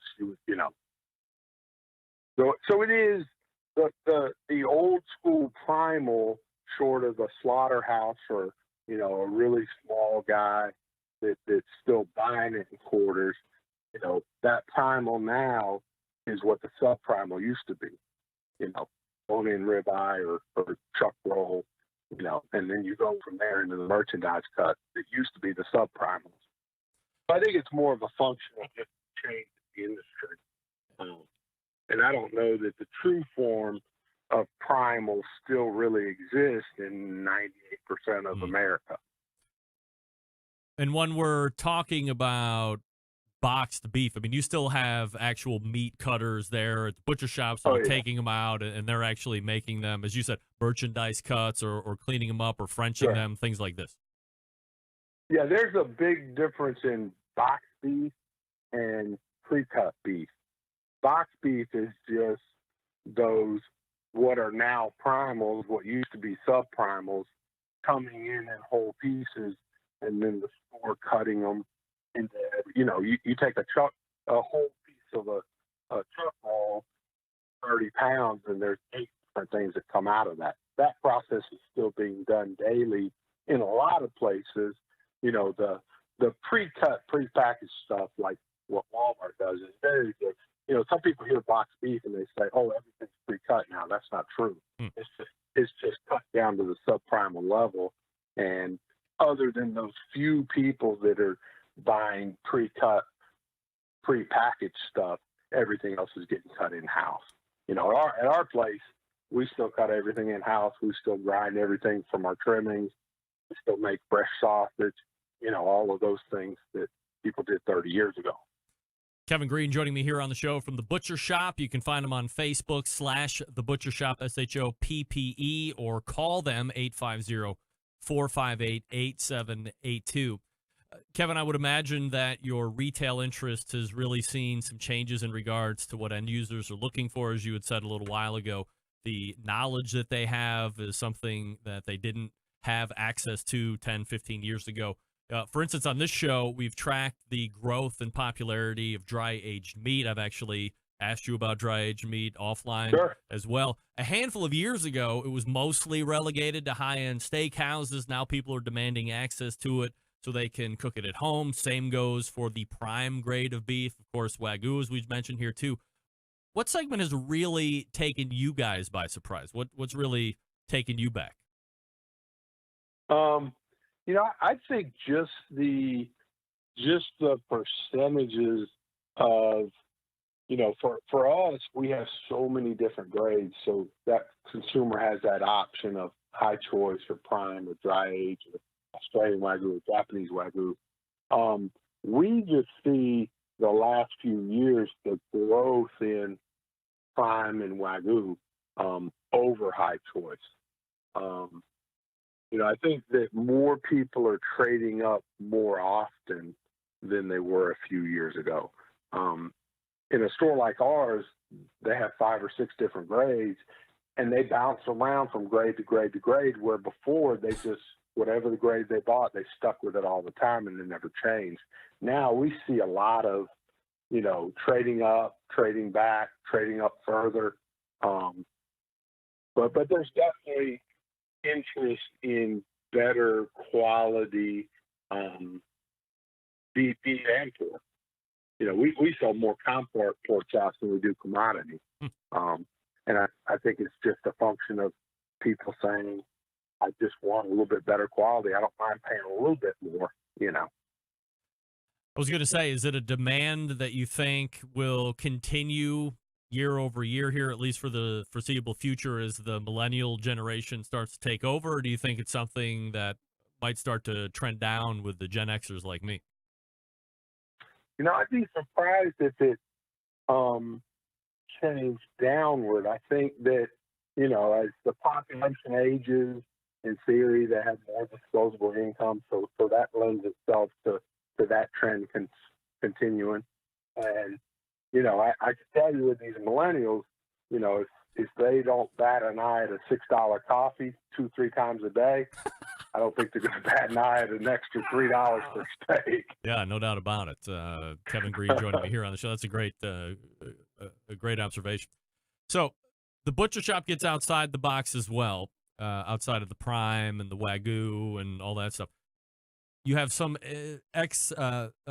exotic offerings. Now, some folks have maybe tried an ostrich or a bison. But then, of course, there's this thing called camel that you have in the store. Who the hell is asking for camel, Kevin?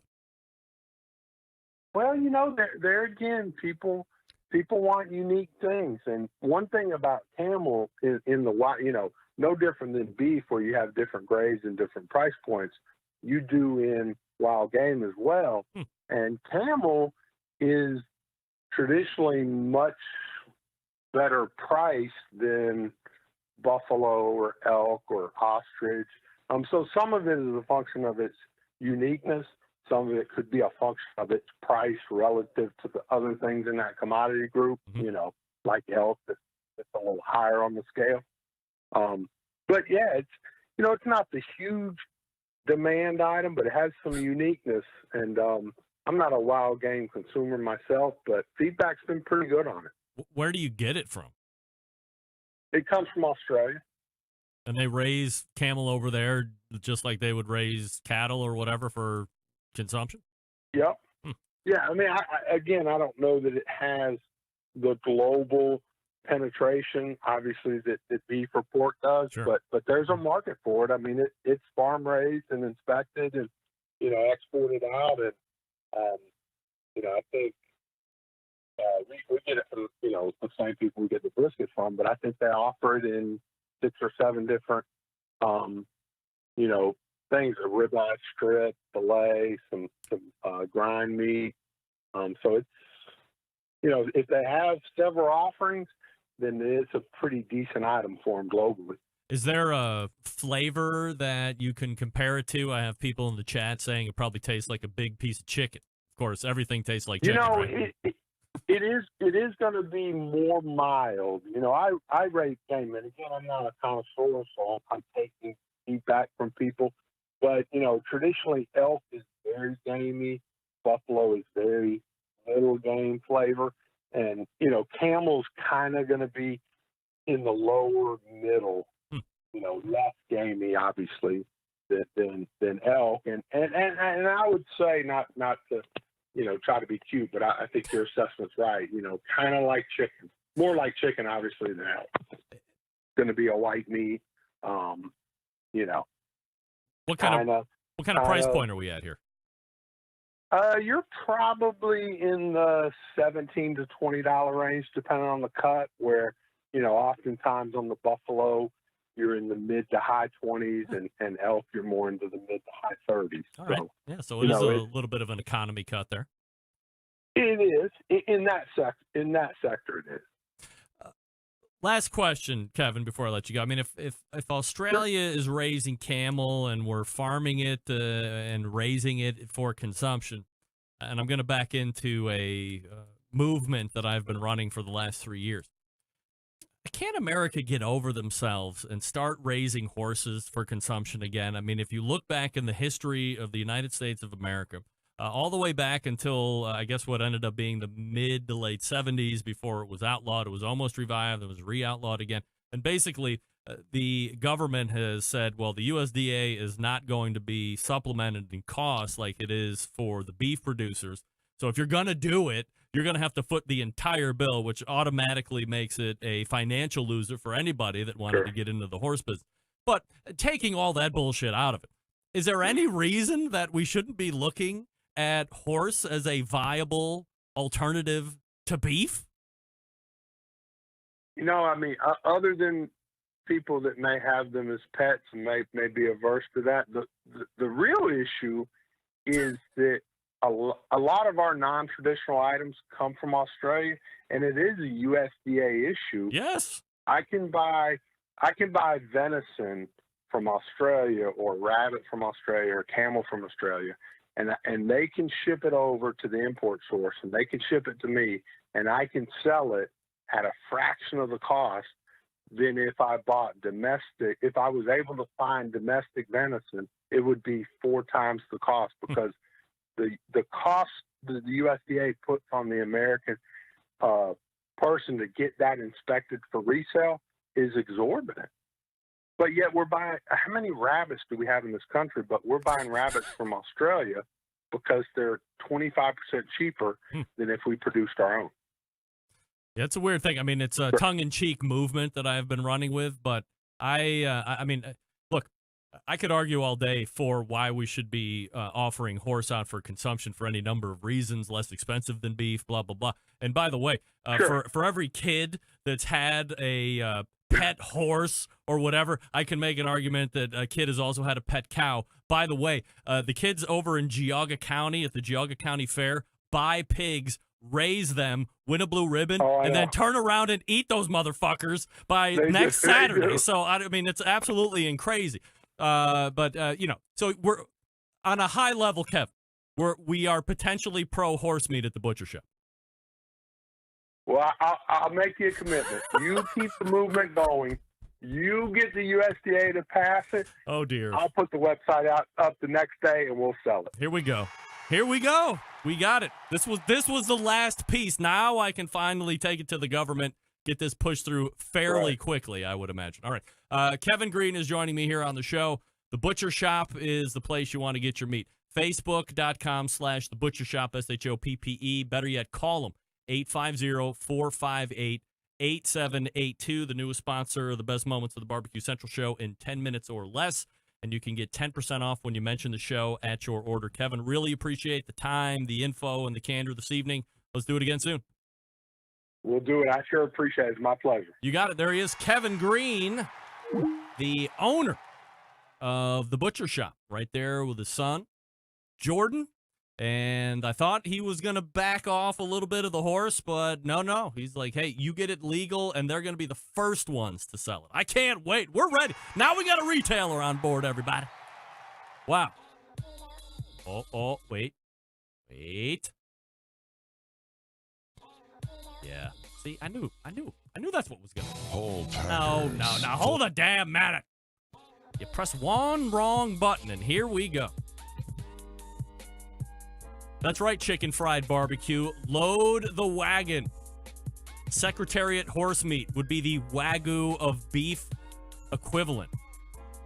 See, this is where the issues start, Joe.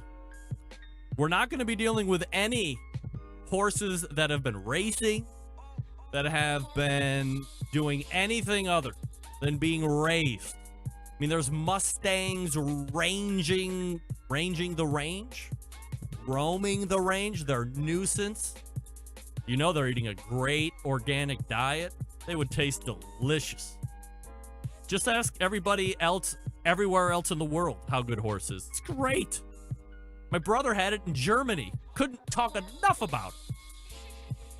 All right, we're back to wrap the show right after this. Stick around. Be right back. Whole packers, full racks, legs and thighs, injecting butts. If you've never heard this before, you might think you found the best XXX show ever. Let's get back to the most homoerotic host out there today, Craig Rimpey. All right, welcome back. And we are getting ready to head right out all the way back in the first hour. We were talking with Meathead from AmazingRibs.com. We talked about how to get you in a lucky position come Friday with food.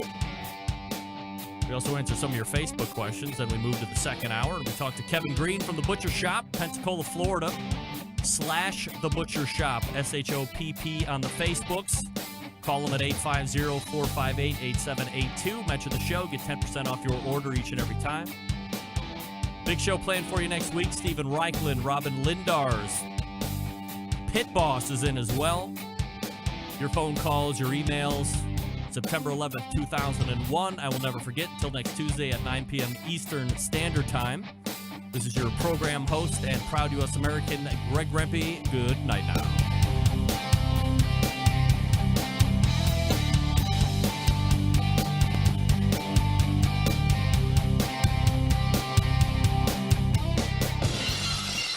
Hello, everybody. This is Gary Vaynerchuk, host of Wine Library TV, a.k.a. WLTV, and this is BBQ Central.